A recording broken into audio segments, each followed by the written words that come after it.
Just to back up a little bit, one of the reasons I think we need panels like this is that when we are in university or even in a research lab, we don't get enough exposure to what kinds of work people do that is not in a research lab at a university or is not being a professor, that kind of thing. And professors, they admit they don't know enough about what kinds of jobs are out there.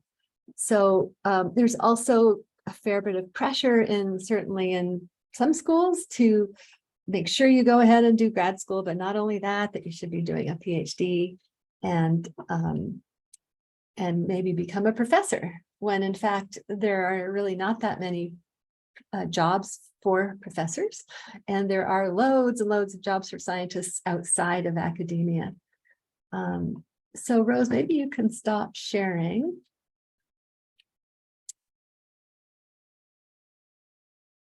And then if everybody would mouse over at the top right where it says view, in the upper right corner where it says view, and select speaker, so that the speaker will pop up as a bigger image for you.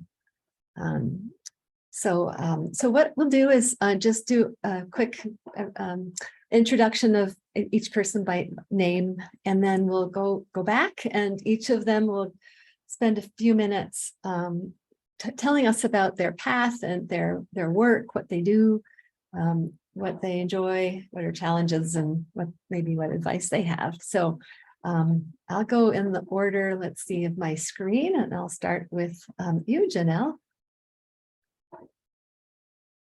Sure. Hi, everyone, and thanks for joining. My name is Janelle Randle.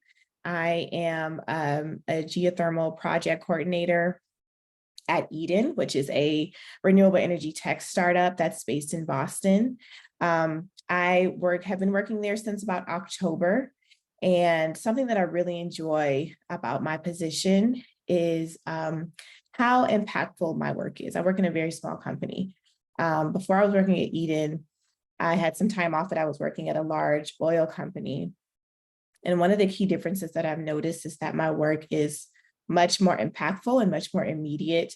And the results that I'm able to achieve have a direct effect on the success of the company. So that's very exciting. It can also be very stressful because it is a small company and everything's kind of high stakes. So that's something that's been a bit challenging, but overall, it's something I really enjoy. I have my master's degree in geology from the University of Arkansas. At the time, my thesis was based on organic geochemistry and hydrogeology. I was looking at and trying to trace and characterize the source of a hydrocarbon contaminant in domestic water wells in Northwest Arkansas. From there, I interned at ExxonMobil, and then I ended up working there for about 6 years. And I was laid off in 2020 and took some time off, had my child for the first time parent. And then I ended up starting back working again in the geothermal sector last October. So I would say that geothermal and renewable energy overall is really getting a lot of traction. And I think over time, probably within the next decade, it's poised for an enormous boom. So I think it's definitely a place to get started and to consider for your future employment opportunities. So that's a bit on me, a bit of my background. Some advice that I have for anyone who's an undergraduate student is, one, I have a couple of pieces of advice. My first piece of advice is don't be afraid to pivot. Things happen. You might start off with a certain expectation or a certain goal in mind. And then sometimes, you get there and decide, actually, I don't like this very much. And that's okay. Or maybe, other opportunities present themselves and you end up pursuing a different route. I would just say, don't be afraid to pivot and to hold your expectations loosely. Particularly when it comes to your expectations of yourself and what time frames in which you think things should be achieved. Just be open and as long as you're working hard and you're pursuing the things that you're passionate about, eventually you will find where you fit and you'll find success. So those are my two pieces of advice, but I'm happy to be here, and I hope that you all enjoy. Thank you, Janelle. That is, I think, such great advice. Be prepared. And when you consider opportunities that come your way, that can, as you say, that can involve pivoting from what you thought you would be doing to something else. And remember that no job has to be forever. You can try something out or, get experience somewhere. So let's see. Thanks. Okay, Andre. Hey everybody, I'm André Price. I work at NOAA, Northeast Fisheries Science Center here in Woods Hole, Massachusetts. If you're unfamiliar with NOAA, NOAA is a regulatory agency that's under the Department of Commerce, and it basically has two flavors. So there's the ocean side and there's the atmospheric side. I work on the ocean side, specifically in fisheries. My role is marine resource management specialist, but I essentially manage data. That's my key role at NOAA. So I got my bachelor's in marine environmental science and a minor in GIS from Elizabeth City State University. I also have a master's in marine estuary and environmental science with a concentration in fisheries from the University of Maryland Eastern Shore. For my thesis, I studied black sea bass feeding dynamics at natural and artificial reefs by looking at their gut contents and their stable isotopes. It seems like a stretch to go from fisheries to data science, but it's not really. So the data that I manage is fishery data, and we use this data to help inform management decisions, such as how many of a certain type of fish can be caught for the next year. So it's regulatory information. We also use this, if you've ever bought a can of tuna and seen like an MSC sticker on it, marine something, it's basically like a sustainability sticker. We use that to inform decisions on if people can get their certifications like renewed. So that's the type of data that I deal with. And again, it can also be used for stock assessments to kind of determine how many fish are in the ocean. So that's what I work on. What else? Oh, it's also used for scientific papers. So if a person wants to write a paper with some government collected data, we use that. Yeah, so what I like about my job is the opportunity that I had to learn. So a typical day kind of looks like I wake up, check the board of things to do, and I can see if someone has requested some of this data. And it's partially my job to find the data that they want and give it to them in a form that is digestible for the purpose that they want it for. So whether they're writing a paper or whether it's a member of the general public, they need to be able to get this data, understand what they're looking at, and use it for whatever their purpose is. Also work on quality assurance, quality control of the data. So not only are we making sure that the data is pulled correctly, but the data was collected correctly. So those things are important. Small amounts of data can add up when you're talking about 1 million or 2 rows of data. Like really minor errors become really big errors at that scale. Yeah, what else? So Janelle mentioned pivoting with your job. A little bit about how I got to this role. As a undergrad, I didn't go straight through school. I took some time off, so to speak, after my freshman year. I took 2 years off and decided I don't want to do college. I'm gonna work at UPS. Worked at UPS for 2 years and decided UPS is not the career for me. So for the next 4 years, I continued to work at UPS, went to community college for 2 years, transferred over to Elizabeth City State University to get my bachelor's. And during the time at Elizabeth City State University, I did a bunch of internships. I won't get into them right now, but if you're curious about them, I can tell you about them later. And through my experiences, I was able to find a grad school advisor. I was able to get some contracts, which are, it's not full-time federal employment, it's working at a federal place through a contractor. So I was able to land a few contracts, and this is all before I got my current role now. So if you want to hear more about that, I can tell you about it later. But my two pieces of advice, and some of you may have heard this before if you're with the PEP program. My first piece of advice is, if you are intending to go to grad school, and I hope that all of you are, vet your graduate advisor a lot. Ask them about publication rights. Ask them if they will stick with you when times get rough, because grad school can be a rough experience. And make sure that they are graduating students, and make sure that these students are supported emotionally and financially. You don't want to get in a relationship, because it is a relationship, it's a professional relationship. You don't want to get in a relationship with a graduate advisor and find out 3/4 of the way in that this is not the advisor for you. Vet your advisor before you sign up for grad school with them. And my second piece of advice is complete paid internships or paid opportunities to find out what you like and find out what you don't like, because you also don't want to graduate and land a job that after you're there for 2 years, you realize you hate, and you've pigeonholed yourself into this job. So with that, I will pass the mic. Yeah, well, that's great. It's quite a rich story.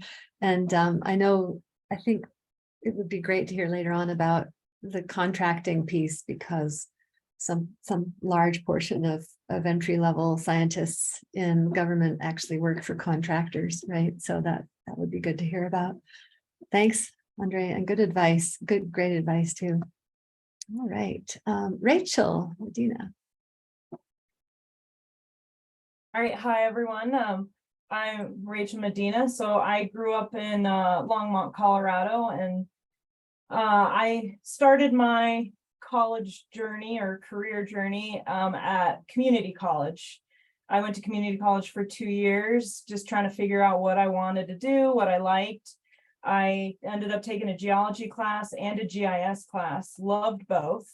So then I transferred to Fort Lewis in Durango and pursued the degree in geology. I never had time to finish the GIS certificate. And at the time, it just didn't seem worth it to stay another semester. And while I was an undergraduate, I did internships, the recess internship with UNAVCO, and my professors definitely pushed the grad school path. That's what they had all done to get to where they were. And they had some contacts with industry, but for a few years after undergrad, I felt like I was failing my teachers because I wasn't getting into grad school. I wasn't doing what I thought was, the natural path or what expected of me. So then I went back to community college and decided to finish my GIS certificate. Finished that at Front Range Community College, which was a great program for GIS. And then ended up scoring a job. So since then I've worked for the state of Colorado. I've worked for my local county, and now I'm currently working for a private company out of DC. So the company I work for, Bent Year Solutions, we contract with the federal government, we contract with utilities. We provide GIS services in kind of the emergency management, situational awareness realm or aspect of for these companies. It's been really, there's been a huge learning curve. One is going to remote work and trying to feel connected with my coworkers via, these virtual meetings. And then, having to do contract work that's not, it's not in the public service side of things anymore. I've learned a ton. I've realized like I've only been working for this company for a year, but my GIS skills have grown immensely doing this. You know, we're using all of the latest stuff. I work with some incredibly smart people, and I'm just, you know, humbled and learning from them every day. I've been really enjoying it. Part of me still misses being a public servant and doing government work, but this is kind of pseudo that still, you know, making an impact. And I definitely see the GIS world growing a lot. The need is being recognized. It's, you know, anything that has location, you know, is going to need GIS help, you know, or to build a system. Let me see, what were the other questions before I get too rambly. But yeah, I think what I've really enjoyed is just working with such smart people and learning from them. I'm you know, adding to my toolbox constantly, pushing myself, and I've really enjoyed that. It does make me want to go back to, you know, grad school and get my master's and kind of focus, you know, figure out what niche I really like. But I think, you know, this path has worked out well for me. You know, part of me still misses, you know, going and getting my PhD in geophysics and being a volcanologist. But maybe I can do that later on in life once I've paid off my house. But the advice I'd give to undergraduates is work on your soft skills. You know, I think, you know, we're in very technical disciplines, and that's, you know, you can always learn, you know, new skills in that, but recognizing that there's always that human aspect, and being better about, you know, just being reliable and working as a group, and you know, managing personalities and focusing on, you know, your vision, just, you know, those soft skills. They're just really valuable and underappreciated. So thank you. Yeah, thank you. That's great. And good advice. I think that I see that a lot too for any kind of employer or even graduate schools. You know, people want to know that you communicate well and that you're respectful and you're calm and things like that. And it's also great to hear about your career, you know, without having gone to grad school, how much you're doing and how satisfying that is for you. And I just want to mention to everybody that Rachel has also become the mayor of the town she lives in as well. So if you ever come to Cortez, Colorado. Yes. Who would have thunk, right? 12 years ago. Okay, thank you. And Vanessa. Yeah, hi everyone. My name is Vanessa Vincente, and my educational background is in meteorology, which is the science of weather. I have a Bachelor's of Science degree in meteorology from Valparaiso University, and also a Master's of Science degree in atmospheric science from Colorado State University. And right now I work as a scientist for a program called COMET. You may have heard of it. That's housed at UCAR, or the University Corporation for Atmospheric Research. It's like the parent organization to NCAR that Val mentioned earlier, out here in Boulder, Colorado. So in COMET, I work with a talented team of other meteorologists and hydrologists. I also work with instructional designers and graphic artists and web developers to create online lessons that teach people a variety of science topics, specifically in the geoscience field. Our main goal isn't just to give people the information that they need to learn, but rather to engage them in the learning process and really try to increase the chances that they'll remember what they learned and that they'll apply what they've learned in their jobs or in school, wherever their career takes them. So for example, I can work with a professor and really try to understand the challenges that their students are facing in the classroom in learning a particular topic. Let's say it's like the structure of a thunderstorm. I'll work with that professor to gather all the content and the graphics that they would use to teach about that topic, about a thunderstorm. And then I would identify the learning strategies and the interactions needed to really make the learning meaningful and memorable for the students in the classroom.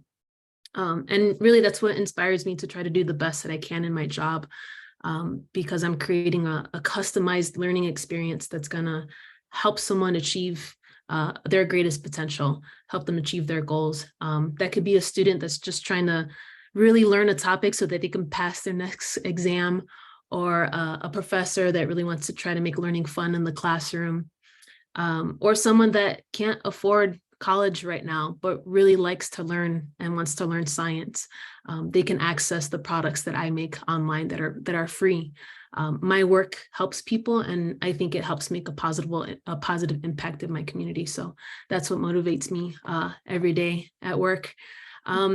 Something that's challenging in my job, sometimes I actually don't know the topic that I'm developing the lesson for. If it's not really weather related, chances are I won't really know anything about it. But in those situations, I'm really in the shoes of a learner, because I don't know the topic, and I'm talking to the experts in that topic and asking them for examples and analogies to help build my understanding of the material. And I'm really trying to teach myself the topic and make sure I understand it first before I begin developing a lesson on it. Something that I really enjoy about my job is that speaking of learning, I'm always challenged to learn something new. It could be a new science topic or a learning strategy, or how to design something different in our training lessons. So I'm always working with different groups of people from across the country and even around the world. I've worked with people from Europe and from Taiwan and from South Africa. And I'm always learning how to communicate with different people and different groups. And these are the challenges that help me grow, I think, both professionally and personally. A couple pieces of advice I have for undergraduates is to network, and volunteer and do internships. Talk to the professionals that are in the careers that you want to pursue and ask if you can job shadow or volunteer on the job. Those kinds of opportunities are what's going to allow you to diversify your experiences and give you the chance to work with different people outside of the school environment, and really get a sense of those skills that you need to excel in those kinds of positions, including the interpersonal skills that were mentioned by one of the panelists. Step outside your comfort zone and learn to be comfortable with being uncomfortable, because that's how you will grow to be the best version of yourself. At least that's what I try to preach. So yeah, looking forward to the discussion today and getting the conversation going. Cool. Thank you so much. Your job sounds super cool, and maybe you could put a link into the chat about comment, because I know the units are amazing that you all produce. Yeah, so everybody, you can see how people's jobs end up being sort of different from what maybe they studied in university or community college, and yet they've gotten to these really interesting places with this work, with their path. So let's open it up to questions. I think I'll just start with a question about my own, and then so Rose actually has some questions. She's pulled them out of the Slido. So I think maybe that's what we should go with instead of my question. So this is open to all of the panelists. Rose, do you want to pick a question and ask it? Sure. So this one is near and dear to my heart. How much of your coursework would you say you use in your career now? I know for me, it's always like, we always think like, whenever am I going to use this ever again once I leave this classroom? So how much do you guys actually use still? You can just go ahead and speak if you like.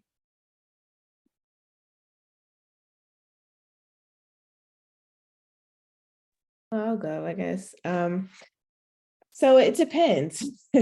So I would say, as a geologist, I'm always recalling things from different classes,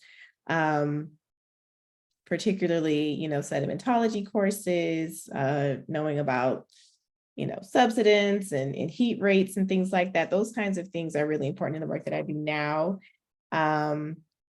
I would say that, depending on what field you end up going into, you're probably going, and particularly if you do opt to go to graduate school, you're going to be super focused on a particular subject. But often the work that we do is where a lot of other types of disciplines intersect. So I would say it's critical. I would say it's definitely going to be something that you're going to recall. And even if you don't remember, you're going to find yourself reaching for, I would say for me anyway, you find yourself reaching for those old textbooks, those old notes. What is that again? What is that ternary diagram? How does it go? You know, those kinds of things are things you're definitely going to need. And, you know, depending on which way you go, it's something I think that's really useful. So, you know, maybe some of your like earlier courses in undergrad, you don't necessarily remember all the time, but especially things that are really specifically tied to your major, I would say that those things are necessary. And so I would say, yeah, keep up with those books, keep up with books and tests. And then things are also going to change and evolve. This is an evolving science. And so also just keep up to date on, you know, the latest research and papers and things like that. So there's always stuff to learn, right? And some of the skills that are sort of useful all over the place, like statistics or potentially Python programming. Vanessa, I see you nodding. Do you want to chime in? Yeah, I'd agree that so like for a career in meteorology, you're definitely going to refer back to those math and physics and other science related courses, but maybe not so much gen ed courses like economics or history or something like that. But one of the pieces of advice that I had mentioned was networking, right? And talking to the professionals that are in the career that you want to pursue.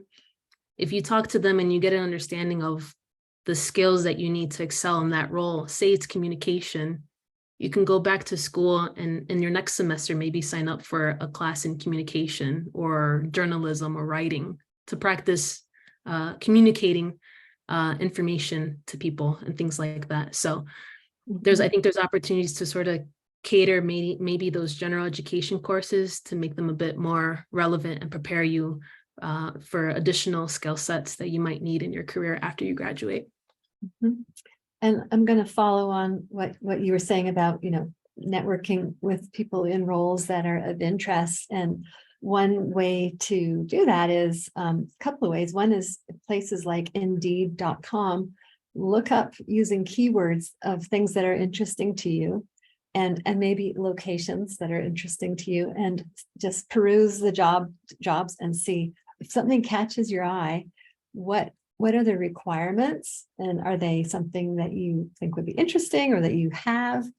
And you can then look up that organization and see, is there somebody there or, you know, that you could talk to about, or you could call them and ask, is there someone you can talk to ask them questions, which is like an informational interview where you're asking about this sort of thing, these questions that actually these panelists are answering, which also kind of gives you a free interview with that person as well.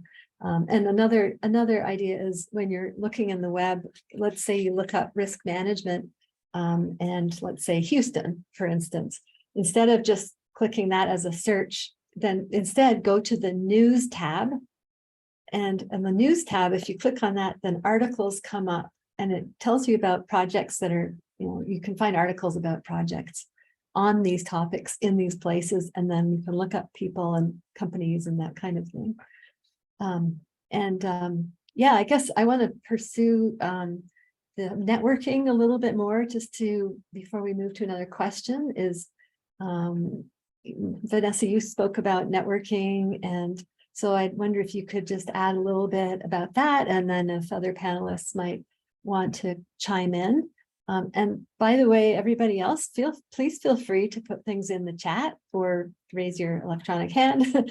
And, you know, if you want to chime in with an idea or something like that. Yeah, so when I was an undergraduate student looking at opportunities to gain experience in my field, one of the opportunities I pursued that basically landed me my job today was a research internship opportunity called SOARS. SOARS stands for significant, all these acronyms, significant opportunities in atmospheric research and science. I was able to come to to Colorado for the first time, never having been to the state. I'm originally from Chicago, and get exposure to the field of research in meteorology. And then also as an undergraduate student, I did a side internship working for the National Weather Service to get some experience on the operational side of meteorology, the forecasting aspects. So really trying to expand my exposure to the breadth of meteorology and the different paths I can take within this field of meteorology, and to help me decide which path I wanted to pursue. Once I went through grad school and got my master's, I realized that I wanted to get into more into the education and outreach field, less so on the research. So I decided not to pursue the PhD, and instead look for jobs, part-time or full-time, to get exposure to sharing the science of weather to the public. So I worked at the Denver Museum of Nature and Science for a little bit. It wasn't necessarily with meteorology. I was being trained to teach people how to dissect sheep hearts. So nothing to do with weather, but still giving me the practice of communicating with the public, and helping them understand the anatomy of a sheep heart, right? And I also had an opportunity to work part-time for the county, Larimer County, in creating freshwater reports, spring runoff reports. So applying some of my meteorology background, but again, practicing that communication with emergency managers and letting them know about the weather situation at hand.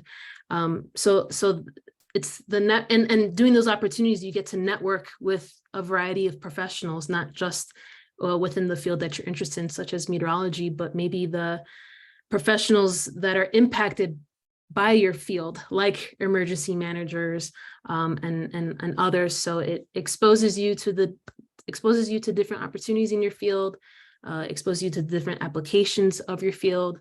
And again, it allows you to see the different skills that you might need to practice and gain once you graduate from college and decide to go into the real world and pursue a job.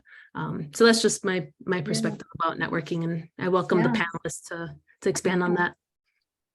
Does anybody, Rachel? I've got two quick networking. So I haven't referenced much of the material from college with GIS, just because with technology, it's always updating and changing so fast. But I've kept a connection with my professors, which has been really valuable. You know, they've asked me, you know, like, well, what is the industry doing? Are they using ArcPro? Are they still on desktop? What should we be teaching our students? You know, what's relevant for the job market? And then they also connected me with GIS Colorado, which was a kind of a consortium statewide of, you know, GIS people who are in the private and the public sector. And that's really grown my network and been extremely valuable. And then what led to my job or getting hired for at the company I'm at now, I had done an internship, you know, 10 years ago, and got a message from someone from who I knew in that internship on LinkedIn last year, and was like, hey, I work for this company. We need GIS people. You know, are you interested in interviewing? I'm like, I don't really need a new job, but sure, I'll do it. And I'm so glad I did, because it led me to where I am now. And I was surprised he even remembered me, but you know, those relationships, even if you're not continually cultivating them, they still are important and can kind of come back around. Mm-hmm. Yeah, that's true. I mean, hopefully all of you out there have connections that you're making, you know, bonds through, you know, your things you enjoy and the internship, the suffering that you do with the internship, that kind of thing. André or Janelle, do you want to add anything on networking? Sure. Yeah. Yeah, networking is super important. It helps you, or for me, I can only speak from my experience, but it helped me keep my ear to the street, if you will. I came to Woods Hole in 2012 for the first time, and completed the partnership education program internship. And I heard about that internship because my undergraduate advisor worked for Dr. Gerald, who helped form the PEP internship. And after I completed PEP, I heard about another opportunity, came back and did another internship in Woods Hole. Then I heard about another opportunity, came back and did another, internship in Woods Hole. And while I was there, I discovered some jobs and I discovered, these contract positions. And because I was still around, I discovered that this federal job was open up. And it wasn't that I just discovered them. It came from talking to people and finding, what else is out there, what jobs are going to be on the horizon, who's retiring. And like one person said, you don't necessarily have to continuously cultivate these connections. But every now and then, once every 8 months, just send an email, say, hey, how's everything going in the office? Great. And that lets you know that you still have their contact information. Just being able to have someone's name in your Rolodex is really important. Mm-hmm. Yeah, thanks. And I also recommend if you go to conferences or anything like that, send your former advisors or professors a photo of, let's say, you at your poster or you giving a talk, or send them a PDF of a poster so that they see you're still active, or if it's something totally different, still to help them remember you and to know that you're active and that they can write you a letter of recommendation, for instance. Janelle, do you want to add anything? I think most of it's been said, but yeah, keep those connections. And I think sometimes when I was undergrad, I thought networking meant you walk up to someone and you have a whole speech prepared, and that can be nice too. But I think it's just what someone else mentioned earlier, it's just having good soft skills, just, strike up a conversation, letting people know who you are, what you're interested in. And then also too, it might be a bit more difficult if you're a bit younger, but just also, helping other people out as well, because it's good to have a network of people that you can use for resources, but also just find a way to be a resource yourself. And then that will also help people to remember you and to keep you in mind for opportunities. So. Yeah, that's great advice. Thank you. So let's go to some of the questions. Let's see from in Slido. And one of them is, are opportunities for non-academic positions growing? And I personally would say yes, but I'd love to hear from any of the panelists, and also if anybody from the other people in the room want to chime in, what your impression is, if you have an impression of it.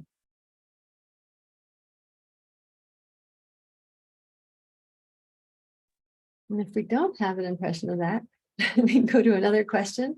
Well, I feel like I've noticed that like consulting businesses, like I've always seen new ones pop up. I'm not quite sure what they're consulting on, but I think a lot of companies who maybe need help with something but don't need someone full-time in perpetuity, are looking to contract work that can help them set up on something and then kind of move on.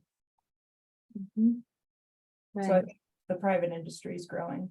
And the back to what I was saying before, like doing a master's degree in particular opens up a lot of different jobs. That's the degree that the majority of employers report that they look for. Even though, faculty will kind of say, oh, you really need a PhD generally, but it's important to have a PhD particularly if you want to do research, if you want to become a faculty member, or let's say, you want to start up your own company, maybe you need one there. I have a PhD that I use in my work in education, so it can be applied. However, I just want to say, like, master's degrees can really help open up what kinds of jobs that you can do. And in Rachel's case, she figured it out without a graduate degree, and which is people do all the time, right? Did anybody else want to comment on that? I mean, at least from like even a science communication aspect, I feel like communication jobs are now popping up that I didn't see even like 5 years ago. Like when I first started undergrad, I was like, people can't get paid to create, like, to do science communication, and here I am getting paid now communicating science. So and, like, it's crazy how to see things have changed in 5 years. Like, where are they going to be 10 years from now? There's going to be a whole new sector that we haven't even thought of yet.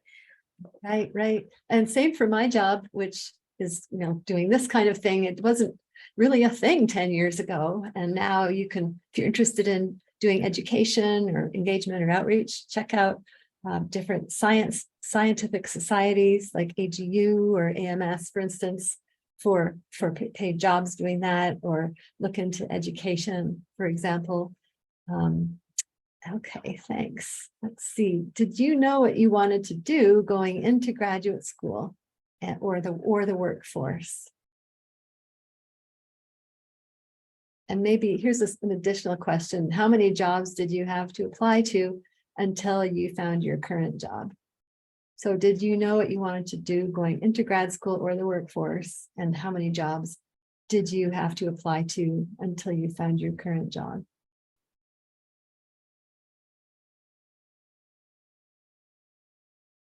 Go ahead. Oh, you can go first, John. Sorry. Okay. I would say, so that kind of harkens back to my advice is to be open to pivot and to hold your expectations a bit loosely and be open to opportunities, especially when you're just coming out. And also the networking piece, because every job I've ever had, I got from someone who knew someone. And I think I think that it's really important to join organizations, become a member of, whatever field you're. I'm a geologist, so that means AGU, AAPG, GSA, NABG, all of the G organizations. If you're in atmospheric science or in oceanic, that's something different. I don't know what those are, but I would say, join those and make sure that you try to attend, give a poster, because every job that I've ever had, I've gotten through my connections. Not that I had a lot of connections. I didn't come out with, I'm not all juiced up, but coming out, I think my first internship I got through NABG, which led to my first job. The job that I have now, I got by reaching out to a former colleague from ExxonMobil who also works at this company. And so while I think that there is value in applying to jobs and going on interviews is really important, because it kind of helps you to hone that skill, and it helps you to communicate your background, your skills, your value and expertise that you could bring to a role. But I'll say for me, every job I've had, I've gotten from someone that I've known. And I think other than that, I can't say that I've applied to, I've definitely applied to lots of jobs, but I haven't gotten jobs that way. Thanks. And thank you. And I bet you I think that's true of like employers. They actually look for people they know, or somebody who, someone that they know knows, and rather than having to go directly to Indeed.com and look up resumes. It's like, well, I know that Joanne has a contact over there, and since I trust Joanne, I'm going to check out this person. Now, generally, I know where I work, you have to apply for jobs and have interviews. It's not like a shoo-in. However, it's still helpful because it's like lots of times nobody good applies for a job. And so then you have somebody good who you also hear through grapevine is reliable and all of that stuff. And that can lead to your jobs. And somebody also asked in the questions, did you use LinkedIn? So you've answered that, Janelle, and I think Andre, you've answered also about how, I think you've all sort of talked about how you found your jobs. There was actually a question in there for Andre, I believe, that was how somebody can get involved with NOAA, because I've heard conflicting things with people saying it's impossible to get a job with NOAA, that most people are just contractors, and some obviously people like you exist that do work for them. So like, what's the scoop on that? Good question. So how to get a job with NOAA? I would say there's two things. USA Jobs, it's a pain. So they have part of their website, you can go on and see the resume builder. I don't suggest the resume builder. I suggest just following the format.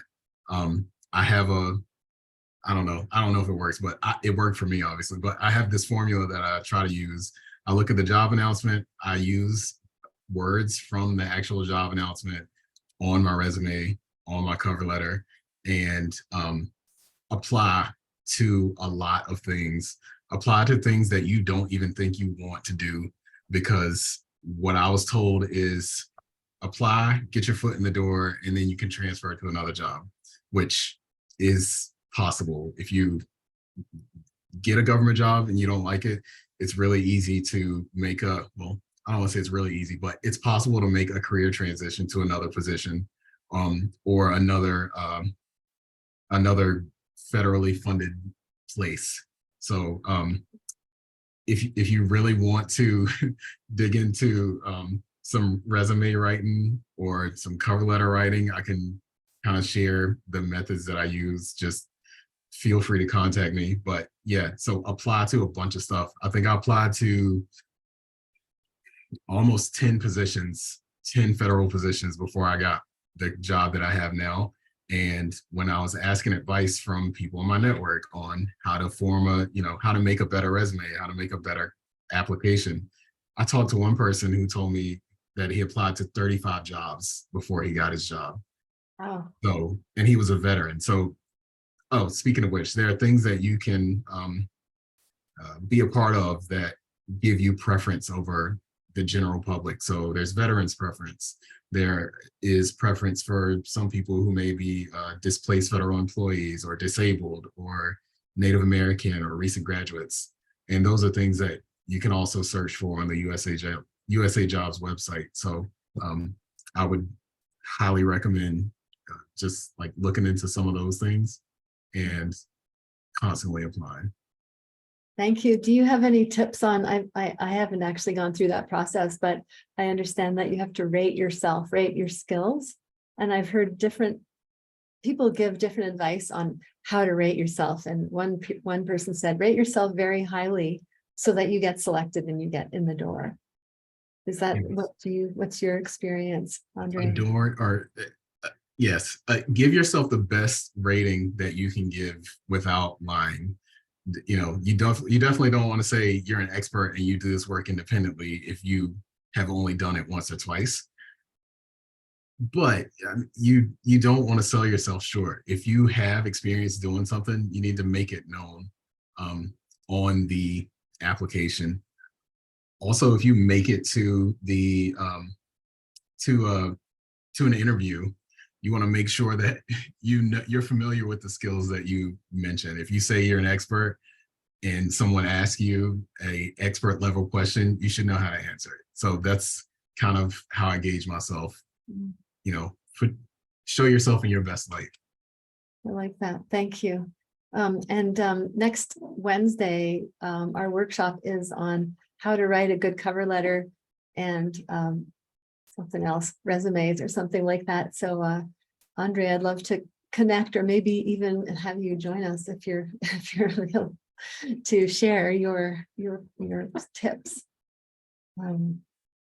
Let's see, Rose, do you spot another? I know that there are some other questions. Oh yeah, there's one here. So this is a harder question in a way, or it's just more, sensitive, is like, what kind of resources should people of color or minorities in STEM fields expect to seek out? And maybe that's also like, which ones can people seek out? How difficult has it been to navigate feeling isolated in some spaces? That's thank you so much for that question.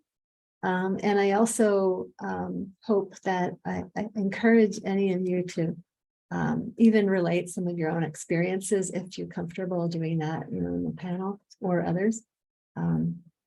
So let's see, any of you want to speak to that?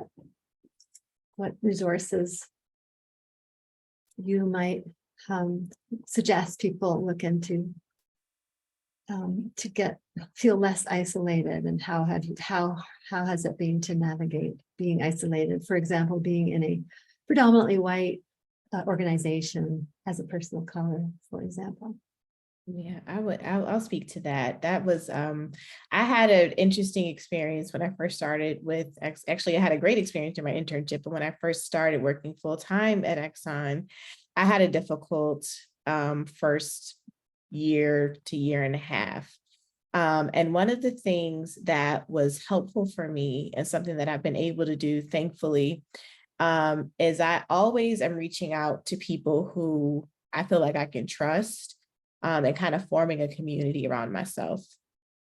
And so that helps with you feeling isolated. You know, there's nothing you can really do to change the demographics of your workplace. But what you can do is and not be afraid to reach out to people and be proactive about forming relationships. And not even necessarily always to try to address the issue. Even if you can, that's great, but just to have a support system for yourself. And that's something that you have to actively build, especially if you were like me and you moved away from family and friends and you're in a new city and a new company and it's a new thing. So, you know, you can be just generally by yourself, you know, in general. But sometimes moving to a new place and making new friends can be hard, but that's something that you have to be proactive about. And so I would say, you know, it can be difficult, but try to reach out to people within your company or your university, wherever you end up, and try to cultivate those relationships. And then once you've brokered some trust and some confidence in that person or in that group of people, then you can start to try to figure out how to ask for advice, particularly people who are older than you, people who have been there for longer, who have more tenure. They can give you some good advice on how you can navigate those things, how you can try to, you know, make things better for yourself. And that doesn't mean that you're always, that everything's going to be easy all the time, but in general, most people do not mind helping. And they don't mind giving you advice on how you can overcome whatever the issue may be. So that's really general advice, but I would say that it kind of goes back to the networking point. I feel like that was something that I heard a lot as an undergrad, and I didn't really know what that meant. And now at this stage in my life, I can see the real value that it is in having people around you that can serve as a community and a support system for you. And those relationships, they can vary. They could be, you know, very close, or they can just be a person that you have some professional respect for, and you can ask them, you know, It doesn't always have to be you going to cry to somebody. That's not really what I'm advocating. I'm just saying that have people around you that you feel that you can kind of lean on for help. It doesn't have to be super emotional. I hope I'm communicating. Yeah, that totally makes sense. And, you know, there are mentoring worksheets that can help you identify, you know, all the different kinds of mentors that, or, you know, support people we could use in our world, in our lives. And it can be like, you know, emotional, or it could be accountability. It could be somebody who provides you, shares opportunities with you, or speaks highly about you behind your back. And you know, family, friends, other people like that. And we'll put some of those resources in the chat in a minute. But the Earth Science Women's Network has an exercise like that it's called a support network, something or other, MAP, I think it is. Yeah, thanks. And do any of you want to talk about like societies or organizations that you have found helpful for you in the same regard?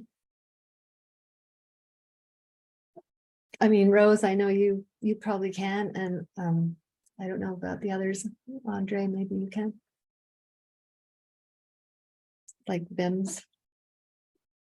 I was going to mention BIMS because as a marine scientist for years, there were not many Black marine scientists out there. And then when I heard about BIMS, I joined, and I was really amazed in a good way to see so many other people of color that had the same interests as me. So I would suggest BIMS. I also attended 2 HBCUs.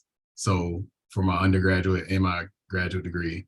And for me, it really gave me the freedom to not have to worry about certain things on campus. My first year, I attended a PWI, which is a predominantly white institution. If you don't know, HBCU is historically Black college or university. But attending two HBCUs was great. And I would also suggest going to conferences that are held at HBCUs, because or MSIs, if you're a person of color, you can go meet people that are, have your same academic interests. Right. And a couple of others to mention, like Janelle mentioned NABG, National Association of Black Geoscientists. And, I've gone to that conference and, clearly I'm not Black. So, people are welcome to go, no matter what. And then SACNAS is another one, SACNAS, that's quite popular. That one is very expensive, mind you, but also there are sometimes groups at your organization, whether that's a university or your employer. Like now at NCAR, we have, they're called employee affinity groups. And so different groups have them, and there's neuro atypical and, this kind of different things like that. So those are some ideas. I'd also like to say for younger or like undergraduate, graduate students, to also check within these organizations and these affiliations, because sometimes they'll have smaller programs that are specifically designed to like bring minority students to conferences, and they fund everything for you, which I know sometimes is an issue, where we can't get funding from the lab where we're at or the university. Like I just went to Oslo through the multicultural program, which was a fully funded trip, and we were in Spain for a week and they paid for everything. So, and we got to present our research, and we were surrounded by a very like-minded community, which was great because it was basically just a room of 92 minorities, and we're just all happy. We're kind of like that Spider-Man meme. We're like all pointing at each other because we were really happy. Because I think that's the first time I've ever been surrounded by that many people of color and, in the scientific community. So keep an eye out for those. And it's just a great way to also go to conferences. And like everybody's been saying so far, it's a great opportunity to network. Mm-hmm. Rose, while you're on camera, can you talk a little bit about finding support through social media? So I've had a very tumultuous journey into my graduate school. I've gone through 3 potential advisors that made me want to drive my car off a bridge. So, and it really was, ironically enough, through the power of social media, which is how I, for example, got involved with BIMS. It was, through Twitter and Instagram. I work for them now. And it was actually through that support, the CEO of BIMS actually helped me get into my current graduate position now. So, and now I've got this sort of support system because I know there's people in my corner regardless, even if it's to tell me, hey, what you did, you're doing it the wrong way, or you just have to have a good support system. And I feel like even though a lot of people often rag on social media, as it's some frivolous thing, it really has changed the way we communicate and we network. And it's a powerful tool and you should use it. Like if you're not on academic Twitter, you should be on academic Twitter. Where all the PIs post graduate opportunities? On Twitter. I've seen opportunities that are on Twitter before they're on their website. Right. And that's how I met Rose, actually, was through Twitter. And now we work together. Well, it's funny because technically Val and I met back in 2020 at the Ocean Sciences meeting. And then 2 years later, we were working together and she was looking through pictures. She's like, oh my God, we met 2 years ago. Yeah, that's right. Rose put up a picture of herself at a conference. And I thought, I know that scene. So that was cool. Rachel, can you tell us a little bit about Latino STEM? Well, so yeah, I'm all about having support networks and, people you can kind of lean on and, share similar cultural backgrounds. So I've joined any, SACNAS, Latino STEM. I joined Hispanics enjoying camping and outdoor things. Like it's gone beyond like my professional experience. And some of them offer even little like leadership certificate programs, and I've reached out to people who have gone through those programs and they've become mentors for me. I think, just finding kind of your network that, you feel comfortable in and that share experiences and that you can, say like, hey, this happened, can you help me like work through this personally? Just every organization and group I've joined, everyone is just so supportive and it's really refreshing. Right, yeah. And I do lean on my dad a lot too. He was in the STEM field as well. And just, learning from his experiences through that. So. Mhm. Right, and hopefully you're meeting people in your internship program that you feel like you might be able to stay connected with. Vanessa or I can't remember, did Andre, did you speak about this, the networking, like societies or anything? Yeah, he did. Oh, he did, okay. Any other thoughts on that, anybody?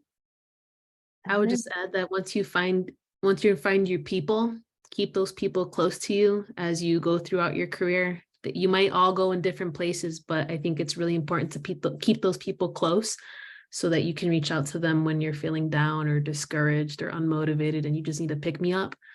Those are the people that are going to help you get through things. Keep them close. Yeah, and I think that one thing to keep in mind for letters of recommendation, this is on my own experience, but is rather than choosing somebody who, let's say, is your advisor, which you may need to include that person, but maybe not in an application for something, but is to choose somebody who believes in you, which may not be your advisor. So if somebody believes in you, they're going to write a strong letter of recommendation. And sometimes people don't write strong letters, but they don't actually tell you that they're going to do that. And it's sort of sabotage. So yeah, and trust your gut. If you really like some faculty member or some mentor or something, and talk to them more, because you're probably right that they are supportive. Let's see. So there was a question about what's the difference between environmental engineering and I think it was geology. So as I understand it, environmental engineering has often got a lot to do with hydrology, with water in urban environments, which is, water is becoming a bigger and bigger issue, particularly in the US Southwest, as we use up groundwater and there's less snow and things like that. So it's a practical kind of a career that you can go more directly into that workforce directly without a graduate degree. And then I'm looking for the question, but anyways, I think the other one was geology, which is very broad. Geology can include climate, modeling climate. I looked at the landscape to figure out the climate history, the glacier history. Geology can be, oil and gas, renewable energy. It can be oceanography, all kinds of things. I don't know who asked that question, but if you want to elaborate on your question, please do let us know. Are there any other questions that we have in the chat that we haven't gotten to? Yeah, so one of them is actually kind of, I guess, if you could give your past self any advice, what would it be? Or if you could change one thing that you did, like what would it be?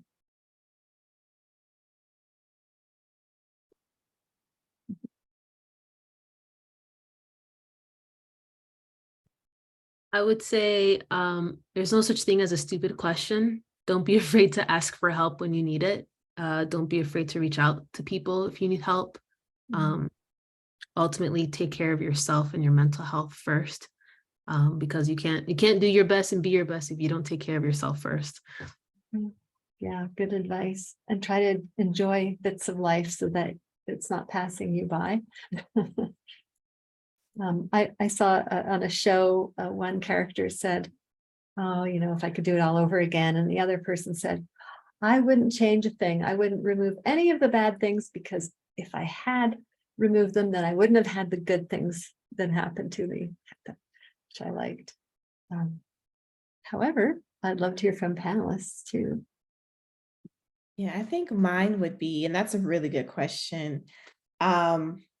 There's a difference between being humble and selling yourself short, and learn the difference, and don't be afraid to promote yourself. I think that a lot of people, and I hate to generalize, but I think particularly sometimes women, sometimes we are reluctant to toot our own horn, so to speak. And we want to come across as, nice or, humble. You don't want to come across as arrogant, but it's not arrogant to be able to communicate your value and what you bring to the table, your experience, your expertise, the things that you know. Don't be afraid to do those things. I think that's something that I didn't do enough of when I was younger. And I think that another way for people to remember you is for you to, present yourself as a resource or as a person of, that you can offer value and that you have value in your skills and in your background. So that would be my experience, my a bit of advice with something that I would have done differently. Is just be more vocal about your abilities and what you bring to the table, because if you don't, nothing's really gained from that. You don't have to be obnoxious and arrogant and run over people, but you should feel comfortable or work on getting comfortable talking about yourself and talking about your skills a bit more. Yeah, and start soon, because you can get old like me and still be challenged in that department of trusting that I have some skills. Yeah. And it's an ongoing, it depends on personalities, of course, as well, and other factors like you mentioned. See, Andre, did you have advice for your former self and Rachel? I think I would tell my former self, continue to do the things that you like, but also work on the things that you're not great at. I learned to code in grad school, and now my job is primarily coding. Had I been introduced to code, or to the utility of learning to code as an undergrad, I probably would have gotten into it faster. But I wasn't interested, and I wasn't necessarily good at it because I was a novice. But now I would consider myself intermediate. But if you do something that you don't like learning to code, for me, if you do it long enough, you'll be good at it before you know it. So yeah, just do a little bit of the stuff that you don't like, but continue to do the stuff that you do like. That's great advice. Really good advice. Yeah, some of these skills are like, we don't know how interesting the applications could be, like what you're doing, Andre. Like, you didn't know that you could be using coding in the kind of work you're doing today, right? Rachel, did you have anything? Yeah, I'd say, be honest with yourself about, why you're doing the things you're doing and what you want to do. And just absorb everything you can, learn all you can, and, pursue different things. It doesn't all have to, line up with the specific thing. I think I've learned over time is like, well, I learned that, but it has no relevance, but it does come back, and I'm like, oh, I'm really glad I learned that skill there, even if it didn't feel relevant. There's a lot of things I wish I had learned earlier or tried earlier, but just kind of be open and then honest, with others about your skills. I've realized not lying in a job means that I'm going to get a job that I actually know how to do and I enjoy. Mm-hmm. Yeah, and it sort of points to how there are these different realms we have to think about. It's like, what are we interested in? What do we enjoy doing? What are we decent at or good at? What does society need? What can I get paid for? And how you want sort of a blend, like a Venn diagram where there's overlap to some extent of all of those. One idea that occurs to me is if you had another career, a different career than science, or a different major interest, and you probably already do, but what would it be? To ask yourself that. And maybe you can kind of blend it into what into science, or use science in it. So I wanted to be a doctor or a social worker, And I ended up in education, which is actually super rewarding because I work with people who, I love the colleagues that I have and the students and everybody. So yeah, thinking about that, like what are your other loves? And somebody asked about, is it worth, in a question, I guess in Slido was, is it worth getting a minor in computer science? And I would say a hearty yes. I know a guy who works at the weather company and he's very senior. And I asked him, like, how many meteorology undergraduates do you hire every year? And he said, just a few.